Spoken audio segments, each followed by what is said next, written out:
think that the biggest problem when people are new in business is they jump right to informed results or ownership, is they delegate everything away immediately and just expect their employees to take it, solve the problem, come back with income, right? And there's a term that we use all the time, was your fault, my problem. Yeah. And I think that that's true in extreme ownership, is no matter what caused the problem, you have to look inwardly and see, what can I do to make sure this doesn't happen again? All right, well, Ryan, about time I finally kicked off one of these podcasts. So figured the topic that we talk about today is delegation and ownership, and how strong leaders can avoid hiding behind their team and their employees to avoid owning outcomes for solving problems. And so obviously with you taking over a business, you're definitely falling into those shoes where you have to, every outcome you have to own, right? And one book that I think we're both very familiar with is Extreme Ownership. And there's a lot of stoicism principles in there. And there's parts of the Bible that talk about it. But I wanted to get your take on ownership versus delegation. Yeah, it's interesting. Actually, the book I'm reading is, or just read through part of it, was it's called High Road Leadership by John Maxwell. Anyhow, part of it, he talks in there about taking ownership, and he goes a little deep into the term, the buck stops with me, and kind of where that comes from. So I didn't know that until reading this book, but it was basically, it's a poker term. So when they used to play poker, they normally played with a knife, which was a buck knife, like a buckhorn knife. And so they would pass it as the deal goes. And so that's where the buck stops with me, basically means that you're the dealer. And so it was kind of a interesting take on it. He was comparing it to, I think it was Truman, and that was one of his big sayings. And just how the buck stops with me, the buck stops with the president, the buck stops with the leader, buck stops with whoever's in charge, and they have to take ownership of everything. You mentioned the extreme ownership. It's the book. In one of the opening chapters, if it's not the opening chapter, they talk about a blue on blue situation where they kind of started debriefing things. And he's like, well, he had the realization that ultimately, even though I wasn't there, I had nothing to directly do with it. There was things that I could have done that would have helped prevent this in the future. And for context, a blue on blue is friendly fire. Yep. It's fratricide. In Navy SEALs, it's like cardinal sin, you avoid at all costs. And when that happens, like skulls are getting cracked trying to figure out what happened. But yeah, he, came in the room. He's like, whose fault is this? And one guy, they all kind of like, he's like, no, it's my fault. I could have done X, Y, and Z. And I think that's true with everything. And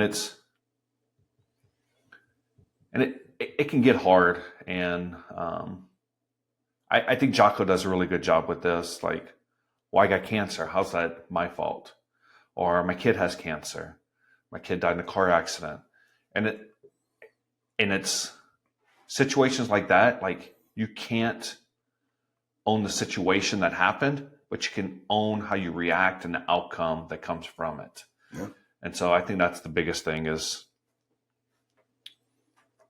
how do you, there's a difference between, I tell my kids this all the time. There's a difference between your feelings and how you react to those feelings, your behavior that's associated with it. Like you can be mad and not punch the wall. Punching the wall is the behavior associated with being mad. Right.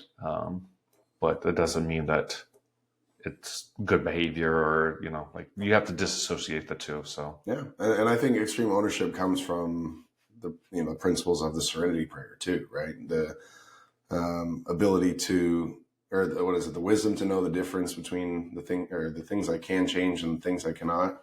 What is I'm Got to pushing give them it. the serenity to accept the things that can, um, courage to change the things that, or wisdom, the courage to change the things that can, wisdom. But I don't know. Yeah. I never went to AA. Sorry. Well, but I think that's something I think about all the time is like, the problems in business and in life are constant. And it's one of the things that we talked about previously is that the day itself is not good. When someone says it's a good day, like the day itself is not inherently good. It's your interpretation of the day that's good. Like we said, a sunny day is great for someone who wants to go to the beach, but for the farmer who's, their livelihood depends on the rain, they're thinking, oh gosh, can it just rain? Except for when they're trying to harvest, they want it to be sunny so they can harvest. Right. So the day itself is not good. It just is what it is. And it's your interpretation of that. And that applies to all things in business and life, that it's your interpretation of them. And so for one of the studies that I found, Nicole, my wife, has gone really deep into this, but from Dr. Gavin Adams, he has the 4 levels of delegation.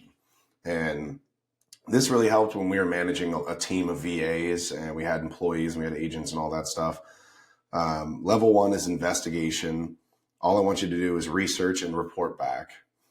Level 2 is informed progress. I'd love for you to complete this task or project, but check in along the way as you make progress. Level 3 is informed results. I'd love for you to complete this task or project. Just let me know when it's finished. And then ownership. Take this project and run with it. And I think that the biggest problem when people are new in business is they jump right to informed results or ownership, is they delegate everything away immediately and just expect their employees to take it, solve the problem, come back with income, right? Like if you think about your plumbing company, if you were to tell your guys, go out, make some money, come back, let me know when you made the money.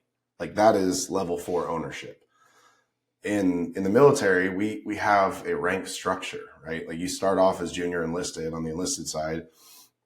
E1 to E3, they are very much so level 1 or level 2. It's, you start off, go do this research, come back and tell me what you find. And when I was a mechanic and I had junior enlisted coming into the shop, it was go read like we have this problem, go read the TM, tell me what the TM says, and then report back. Because a lot of times we have faster solutions than what the TM tells you to do. And so you'll have, your E4, E5 that sends this guy out, do some research, come back, and then we'll go tackle this problem together. As you get to E4, E5, then those guys, they might be able to give their, E6 or E7 informed progress or informed results, where they have a problem, they're letting, higher up know about the problem, they go tackle the solution, come back and report back on what they did. When you get up into the E7 or E8, it's much more ownership. It's deal with it and then let me know when you're all done. But I think that if you were to just give that E1 full ownership of a task, you're going to be disappointed 10 out of 10 times. Like it is very rare that an E1 comes back and solves a problem to your liking. So I think that the same applies in business. Is I'm looking at it in the trucking company.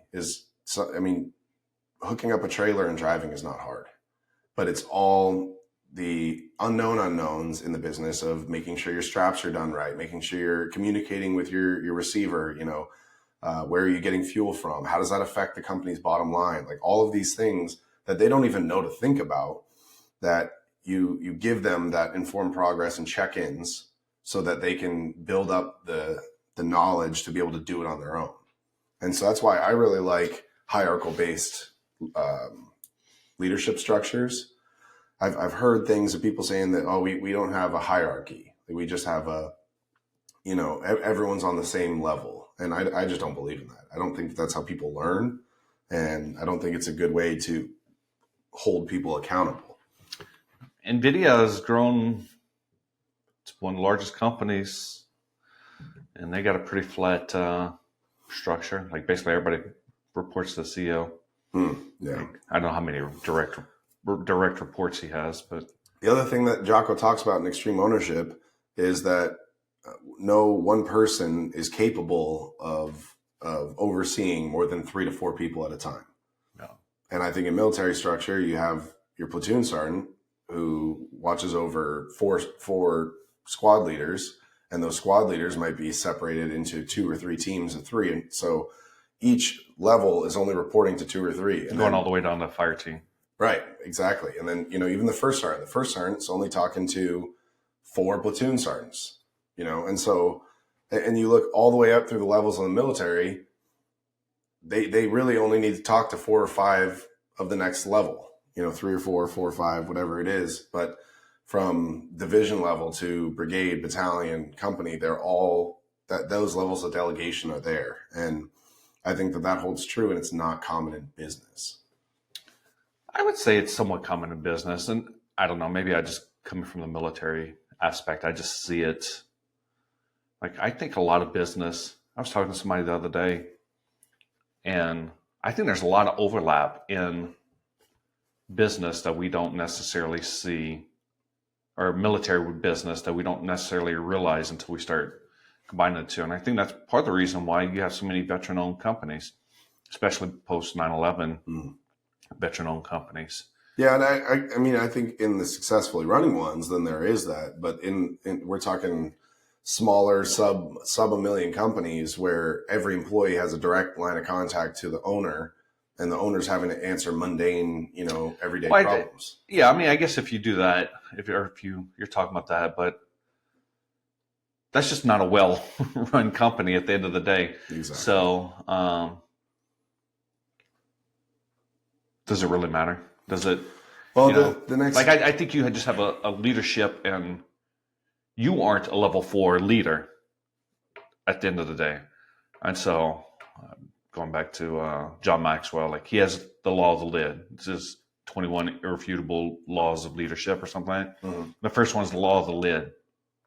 So your company can only grow to the level that you are. You are the lid as the leader, and if your company's not run right, you're the lid and you're holding your company back. So I think you have other leadership issues that aren't delegation issues. And I think an inherent symptom of that problem of having direct lines of communication with the owner or the CEO or whoever runs the company is that person then reverts to that level 4 ownership. They delegate things, and they just expect them to get done. And the problem behind that is that allows them to hide behind the problems in business. Is when things go wrong, it's that person screwed up. And they release themselves of responsibility because, I asked him to handle it. And then when it doesn't happen, he didn't do it. And I think if more owners or high-level managers looked inwardly at the extreme ownership of, like, they didn't, and Jocko talks about this all the time, they didn't fail to complete this because they're incompetent. They failed because I didn't train them well enough, or I didn't manage my expectations clear enough, or I didn't communicate with them, clear enough. So by jumping and it falls into the right person, wrong seat, right? Like, if you have someone who really needs that informed progress, and they're intelligent, but they don't have the discernment to know the best solution for a problem, then they need informed progress. They need someone there that's to keep them in check, bring solutions, and say, this is what I found, which direction would you like me to take? But then each level of leadership then needs to have extreme ownership, because when a problem goes wrong, and you look at like a restaurant, the general manager cannot be there answering small, I say small, but problems with, my steak was overcooked.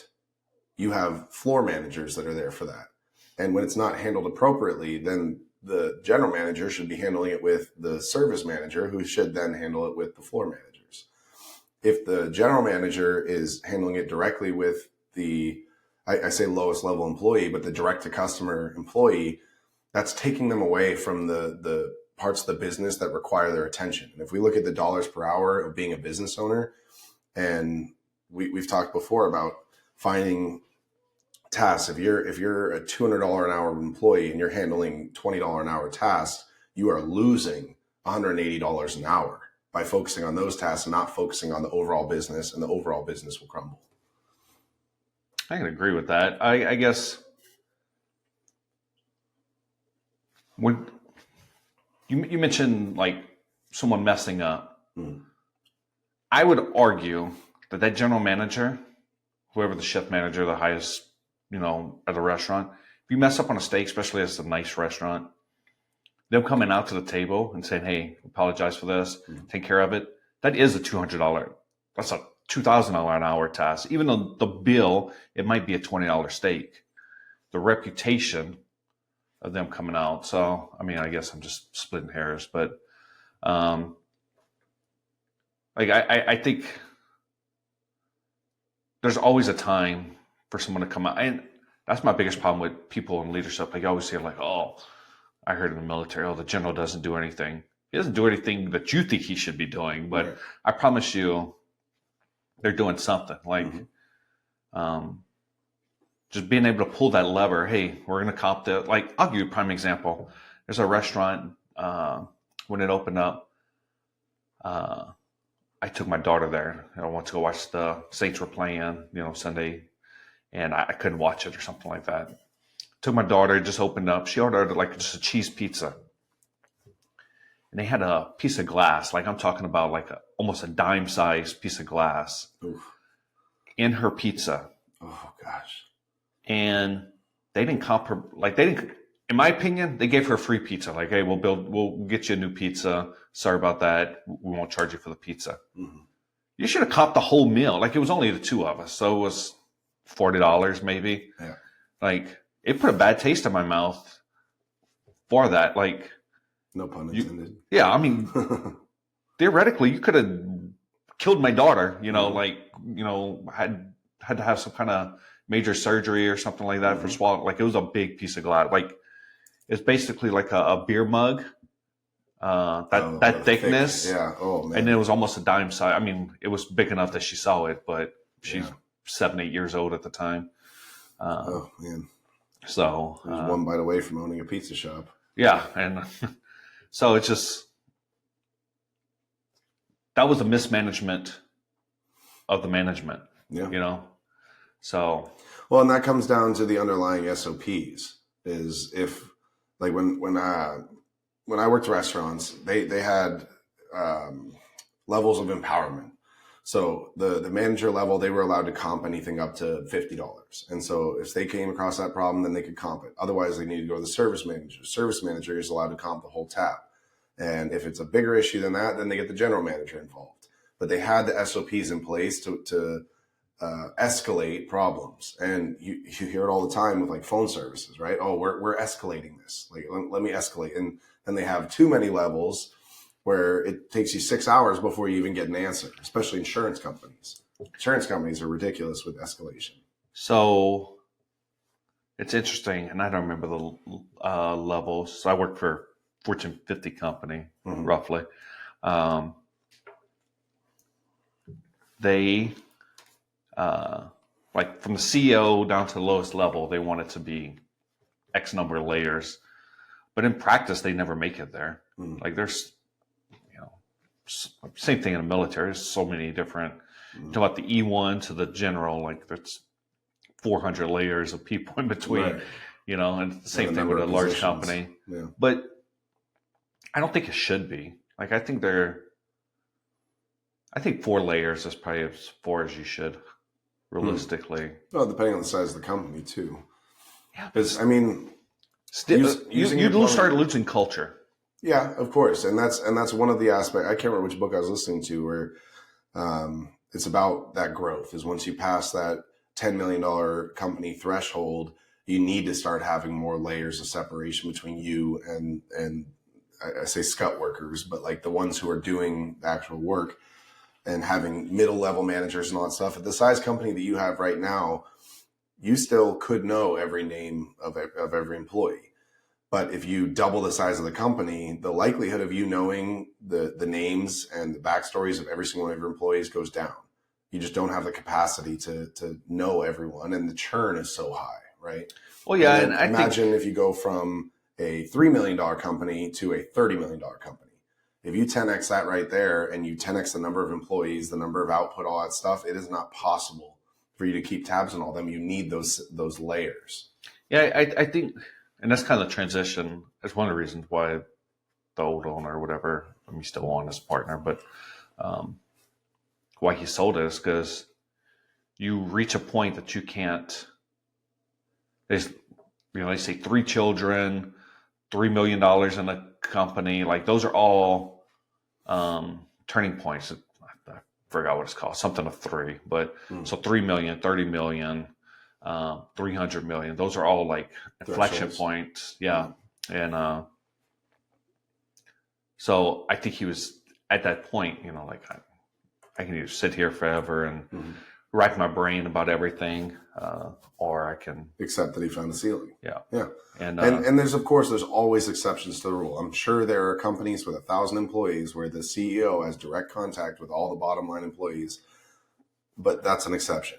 I don't think it works in standard practice. When I'm talking about NVIDIA, like I don't know how many. Say he has 50 direct reports. I don't know, but it's basically CEO, 50 direct reports, and each one of those people have 50 people underneath them.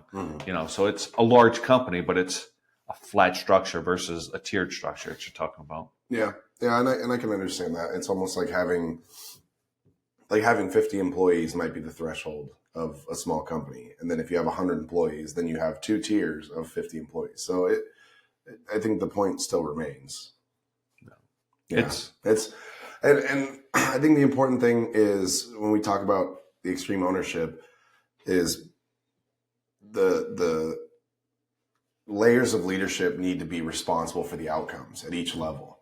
And if, like we said in your plumbing company, if the people doing the work were calling you for every single little problem that, maybe they're missing a fitting, or maybe, the water heater doesn't fit right or something like that. If they're calling you for every single one of those problems, like you're going to spend all day on the phone just answering these problems, where there's probably someone in your organization that is more qualified than you to answer those questions that can take ownership of their outcomes. Well, I think this goes back to why I bought a business versus built a business. You always hear saying, work on the business, work in the business. And like, I have no choice but to work on the business. Right. Like, I'm not there day to day. I'm not the plumber. I can't tell them, oh, run the line like this, or, like I don't do the inventory. I don't, like, none of that stuff is mine. Like, I just, but if all the systems and processes on the backside. If one of those things fails, who's accountable for it? I mean, fails in what? I mean, if there's... If one systems or processes fail, or... Exactly. Ultimately, you take ownership of the systems and processes, right? Correct. And that's what I'm saying. I own the systems and processes. And you have layers of delegation of who you can hold accountable for when each of those things go wrong. Yeah, I mean, just because you're responsible doesn't mean that the person below you doesn't get fired. Like, the responsibility could be, I hired the wrong person. There you go. And that's kind of what I'm getting at, is that when you take the extreme... And that's one of the things in one of the books. I really need to get better with my references, but they talk about the slow to hire, quick to fire, right? And yeah, because people talk about that. Yeah, and when people hire someone on and they start messing up, there's an ego problem there where they don't want to fire that person, because then that would be admitting that they were wrong. And when you take extreme ownership, you realize that, yeah, maybe I did hire the wrong person, or maybe they fluffed their resume and I fell for it. That's my fault, is that I fell for it. Not that they pulled a fast one, because people are too quick to say, oh, he lied on his resume, it's all his fault. No, it's your fault because you fell for it. Yeah, one of the sayings I like is there's things that you're responsible for and things that you're at fault for.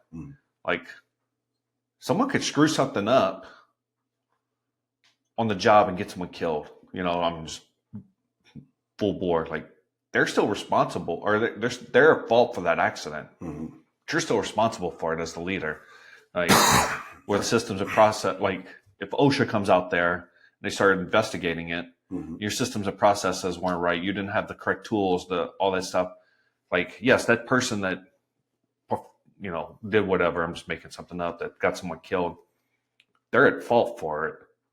But you were responsible for ensure that they were trained, ensure that they had the tools, the equipment, all that stuff. So yeah, and there's a term that we use all the time: was your fault, my problem. Yeah, and I think that that's true in extreme ownership. Is no matter what caused the problem, you have to look inwardly and see what can I do to make sure this doesn't happen again? And as the business owner, you're not in the business, you're on the business. And when you see problems come up, it's implementing policies and procedures to ensure that that doesn't happen again. And for example, let's say that one of your employees goes and walks through someone's house in muddy shoes, and the customer's pissed, refuses to pay their bill. That becomes your problem. It's not your fault. Like, it's common courtesy, but are you just going to fight them on the bill and say, hey, you owe me that money because you walked through with muddy shoes? No. You're going to implement a procedure or a policy that says, if your shoes are muddy, take them off at the door or put boots on, or the shoe Booties. covers on. Booties, yeah. That you're implementing a policy to ensure it doesn't happen again. And then you are going to do the right thing with that customer. Like, can I clean your floors? Let me send a cleaner in there. Let me do whatever I can to keep this reputation. Like you talked about, reputation is huge. So you are going to be the one that gets involved, because that becomes a $2,000 an hour problem. So that's when it's worth your time. So I think that discerning what level problem is worth your time, because if it's a $100 problem, like a toilet, the valve wasn't screwed on properly, are you going to get involved with that? Probably not. You're going to have one of your middle management take care of that, and they will smooth it over, and then they'll report back to you. That's informed progress. But if it's big enough to where you could lose considerable amount of money, $5,000, $10,000, then yeah, you'll probably get involved with that. So I think that looking at every employee and getting clear about their skill set, their knowledge, and empowerment, I think, is the most important thing. And I learned this early on in business school when they talked about each employee having different levels of empowerment. And you see that at every major organization. And we don't have to recreate the wheel. We just do what the big guys are doing. I like to think of us as small business owners as the minnows that feed off the big fish, right? Well, I mean, I'll give a prime example to that. The podcast Diary of a CEO. Mm-hmm. Like, this guy spends tens of thousands of dollars, on each podcast, A/B testing things, running ads, paying his people. Mm-hmm. Why don't I, which is what we do, hey, see their thumbnail? Just rip it off.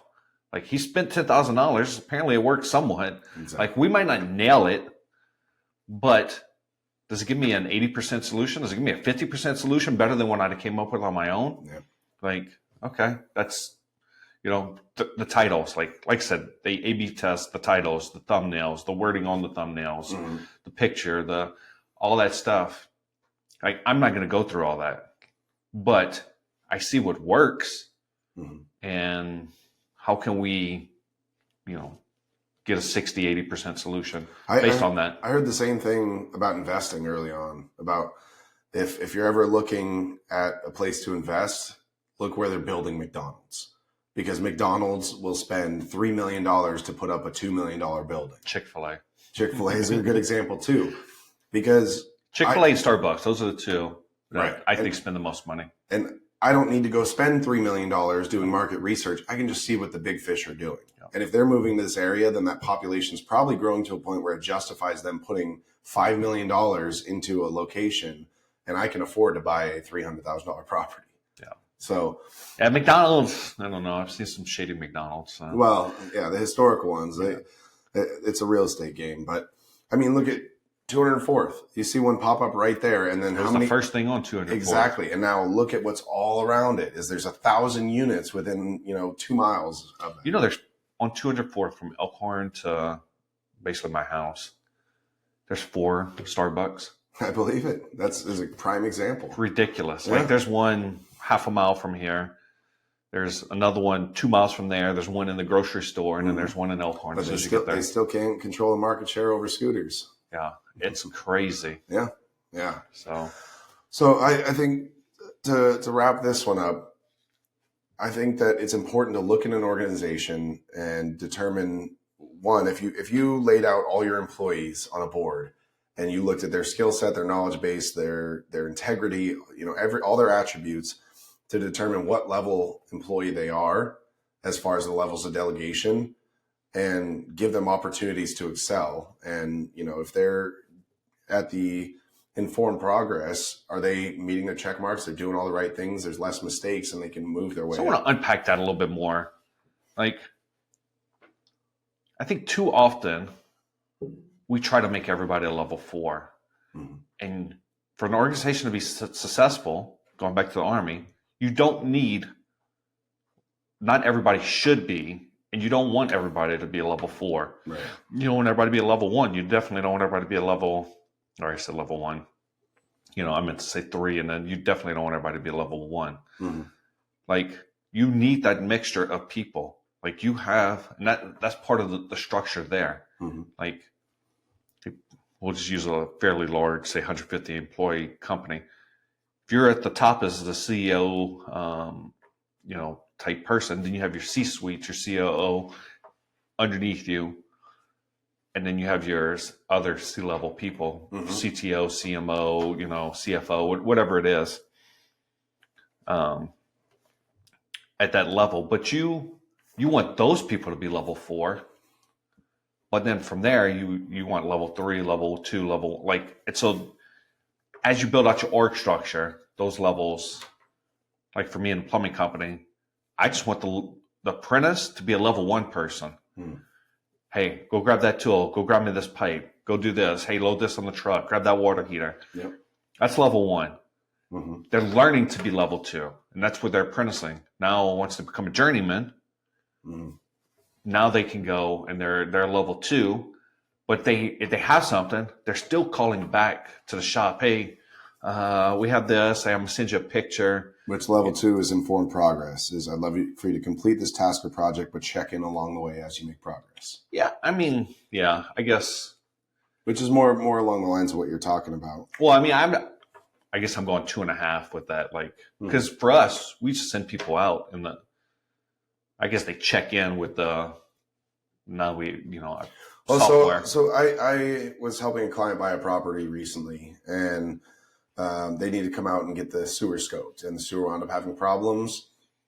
But what I was really reading into is we worked with Major Drain for that. Major Drain's a great company. I've worked with them numerous times, and just watching their processes, they had the guy come out and snake the drain or scope the drain, do the radar, where he's finding all the stuff. And then I'm trying to talk to him about what he thinks it's going to cost all that stuff. And he's like, I'm not allowed to tell you that stuff. I'm not an estimator. So he is the investigation, level 1.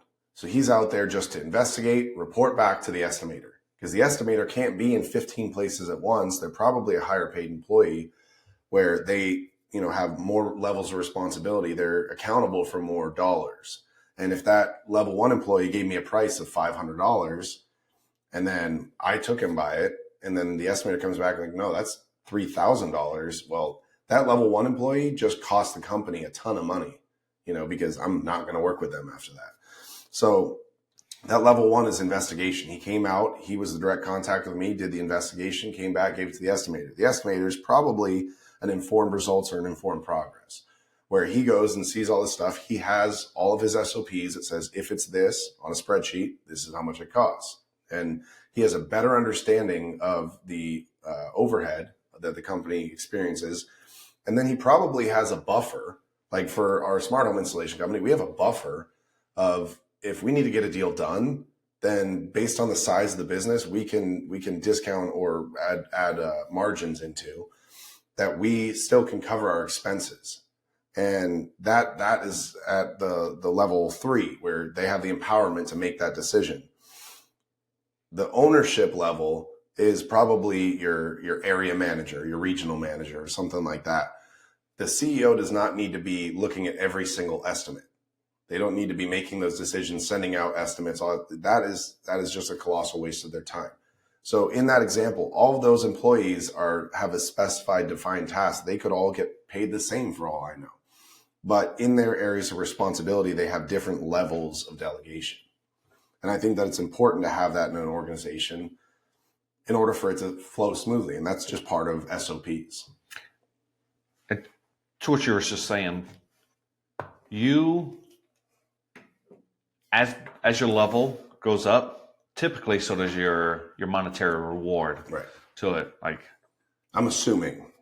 When I was level 1 in the Air Force, I wasn't getting paid. I think when I first started, I was getting paid like $900 something a month. Yeah. It was nothing. In today's dollars, that's $2,000 a month. I don't know what it would be in today's dollars. It'd be interesting to look at, but yeah. So like, but I wasn't getting paid crap, and then as you move up, you get more. But that goes back to things that we've talked about in the past: is that you are compensated relative to the value that you're providing to the marketplace. Yeah. So a lot of people would argue that.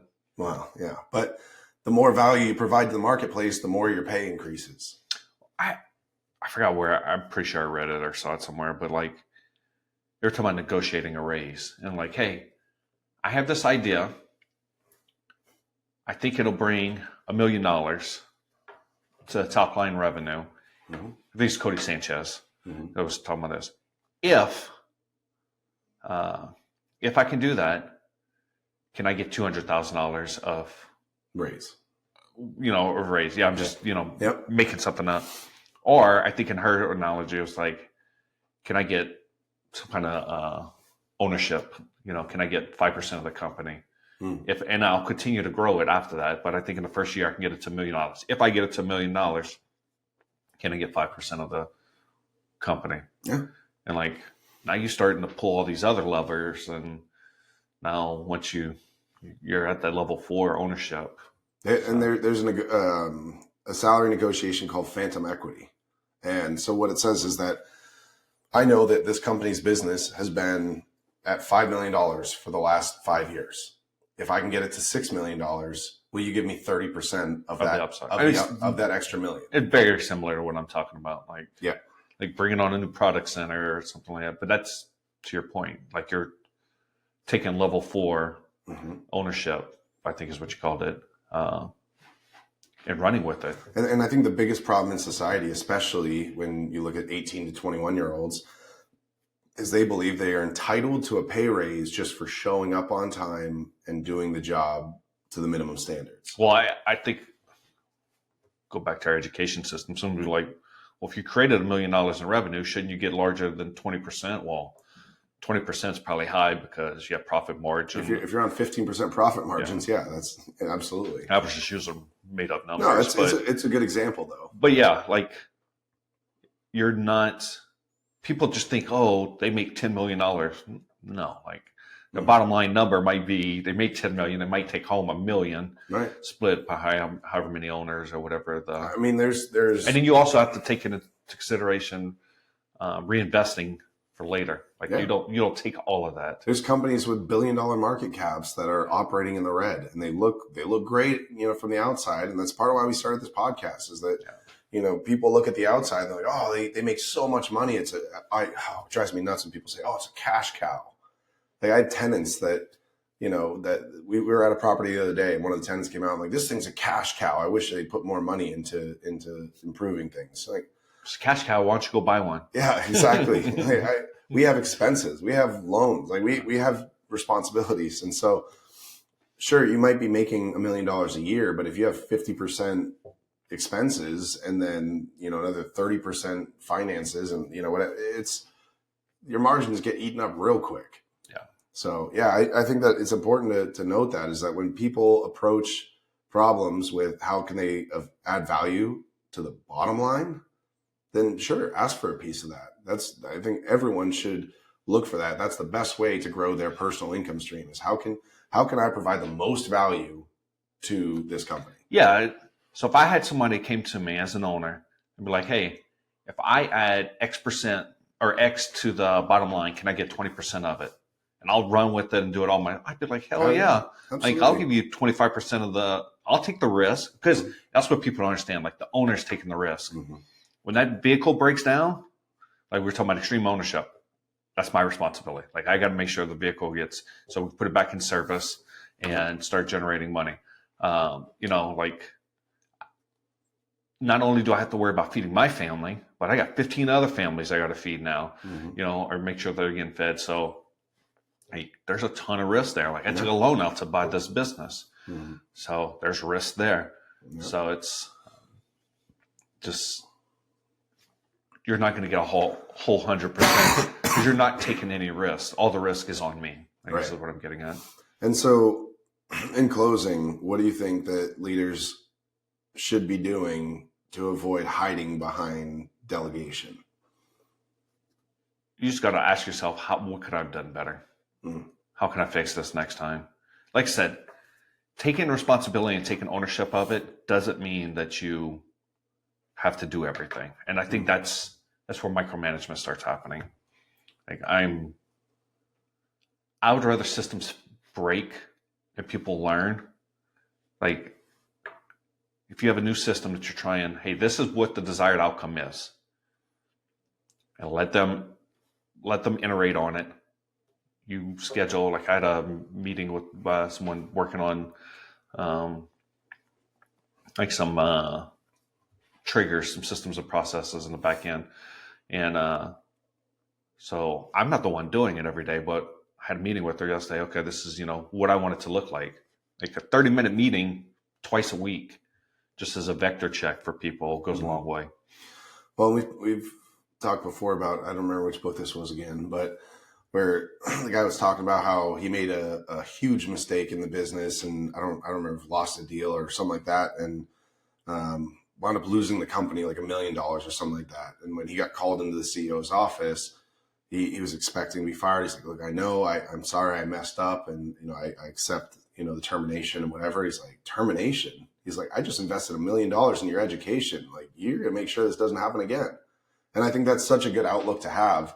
Not giving people too many strikes, because if there's, that's the difference. If there's a habitual problem of mistakes or carelessness or whatever it may be, then yeah, I mean, you need to nip that in the bud, because it's a cancer, and cancer will grow and it will destroy an organization. But if you have someone that makes a mistake, even a large dollar mistake, like look at that as an investment in them, because they're going to make damn sure that doesn't happen again. The only time you're not going to make mistakes is when you're not trying. Mm-hmm. And like when I hired a couple of new people, and I'm like, listen, I want you to make mistakes. I want you to learn from the mistakes, but I want you to make mistakes. The faster we make the mistakes, the faster we learn, the faster we grow. Yeah.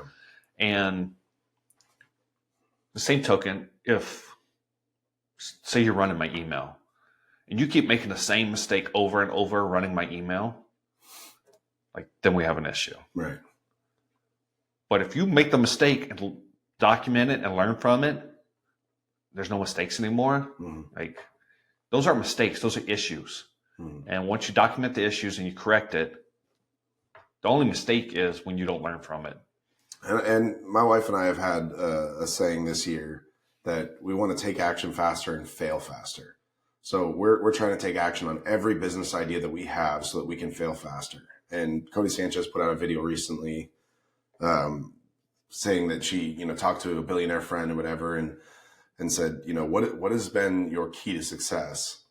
And he said that when people are looking at an opportunity and they see the opportunity, they take it back to their committee, they talk it over, they brainstorm, they run their pro formas, they create these processes, and then, get ready to submit their offer.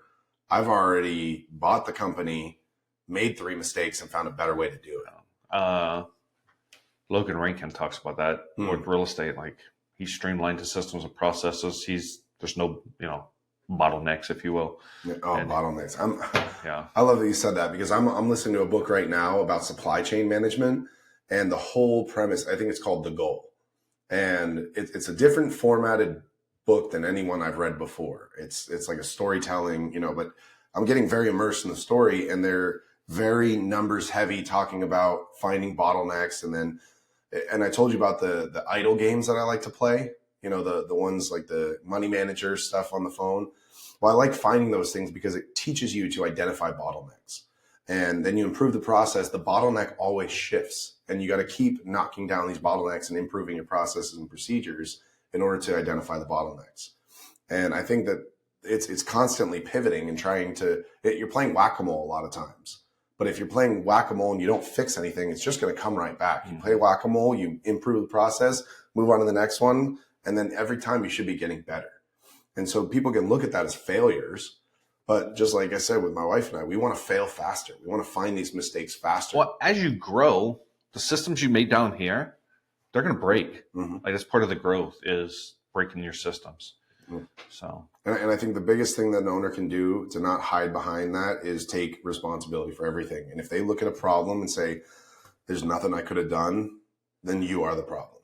Good way to wrap it up. So appreciate your topic. Keep fighting.